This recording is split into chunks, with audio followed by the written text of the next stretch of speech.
Today, I want to talk to you about quality versus quantity and how that impacts the goals you have in life, the goals you have in Minecraft, the goals you have every week and every day. Because you need to have goals. Goals provide direction, and without direction, any road will get you there. So let's go through this portal here.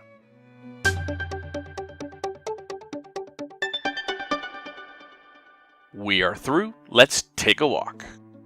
Greetings! This is Ginthian, and I want to help you master Minecraft so you can enjoy watching and playing Minecraft anywhere. If this is your first time on my channel and you want to get the most out of your Minecraft experience, make sure to hit the subscribe button and click on the bell so you know when I produce videos.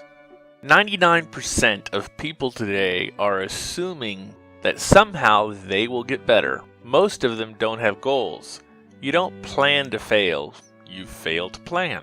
To achieve your goals, you must apply discipline and consistency. You want to learn redstone in Minecraft, you have to consistently practice building. You want to learn to make better buildings and contraptions in Minecraft, you have to practice making buildings and contraptions. My favorite, you want to learn to make better YouTube videos, then you have to practice making YouTube videos.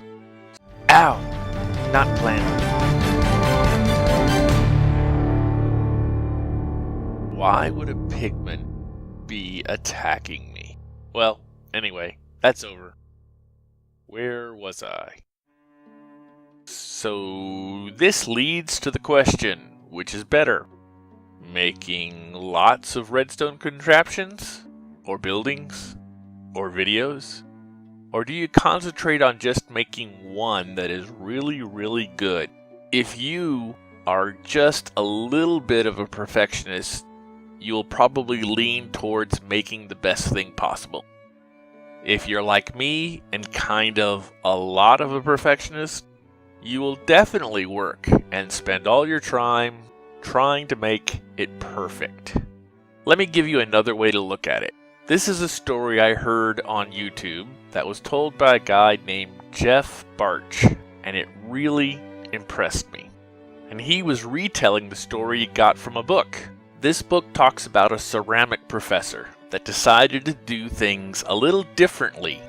And this semester, this professor told her students that half of you are going to be graded strictly on the quality of your work. The other half will be graded on quantity.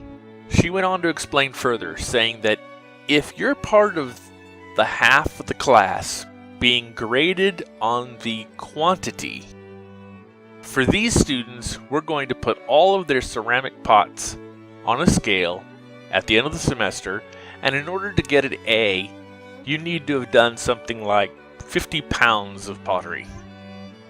To get a B, just 40 pounds, and so on. The exact numbers aren't important, so we'll just go with that, because you get the idea. Now, if you're part of the other group of students that are being graded on quality, you don't have to make 50 pounds of pottery. You only have to make one, but it's gotta be perfect in order to get an A.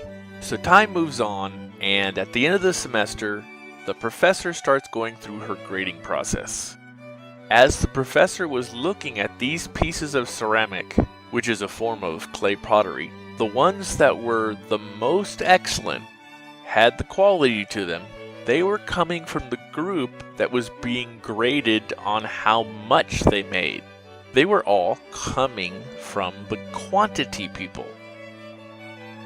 On the other hand, the sad outcome for the people who were just being graded on quality and they only had to do a little bit, they never got to the point where they were any good at it because all their stuff kind of stunk because they didn't put in the practice.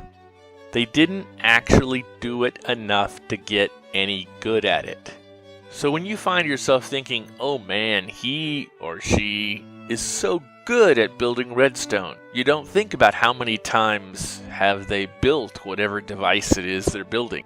When I think about some YouTubers that make it look so easy to make videos, and they're so good at it, well, yeah, turns out when you create a couple hundred videos, or do a thing like redstone over and over and over, you're going to figure out some stuff along the way.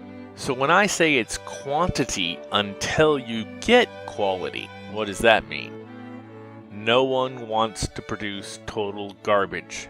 Instead, ask yourself, is this good enough for me right now? It is okay to plan to do better next time.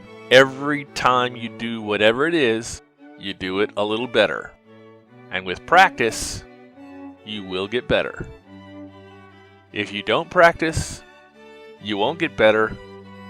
And if you don't start, well, never starting is a guaranteed method leading to failure. Thank you for watching, and goodbye.